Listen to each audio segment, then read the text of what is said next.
NT రామారావుని పోయి అడిగాడు జితేందర్ రెడ్డి, మీరు దేశభక్తులు అంటే ఎట్లా, నక్సలైట్లను దేశభక్తులా? ఆయన ఎమోషనల్ మ్యాన్. నక్సలైట్లు దేశభక్తులు, వాళ్ళ ఎజెండాను మేము పూర్తి ఫుల్ఫిల్ చేస్తాం. మొన్న ఉన్న కేసీఆర్ కూడా అన్నాడు, నక్సలైట్ల ఎజెండానే మా ఎజెండా అని కూడా అన్నాడు. వీళ్ళంతా దుర్మార్గులు. ఆయనేమో ఒక అమాయకంగా ఎమోషనల్గా మాట్లాడితే ఈయన తెలివిగా మాట్లాడుతుంటాడు కేసీఆర్. ఎందుకంటే ఈయన పని అడుగులో జరగాలి, ఈయనకు అడ్డు రాకూడదు అంటే ఈయన మాట్లాడతాడు అట్లా. కనుక చివరకు ప్రజలను ఫూల్ చేసేవాళ్ళు వీళ్ళు. వాళ్ళేం ఫూల్ చేయరు.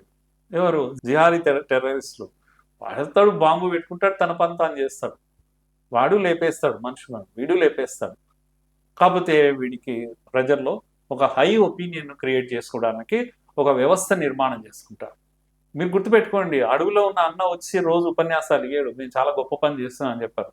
కానీ వాళ్ళు గొప్ప పని చేస్తున్నారు, వాళ్ళు చాలా గొప్పోళ్ళు అని ఈడ పాట పాడిన గద్దర్ ఖాన్ నుంచి మొదలు పెడితే ఇప్పటికీ యూనివర్సిటీలో కూర్చొని ఉపన్యాసాలు ఇచ్చే కాసింలు, వీళ్ళంతా రజీలు, వీళ్ళంతా సోకాళ్ళ హరగోపాలు, బాలగోపాలు, వీళ్ళందరూ కూడా ముసుగు కప్పుకున్న నక్సలైట్.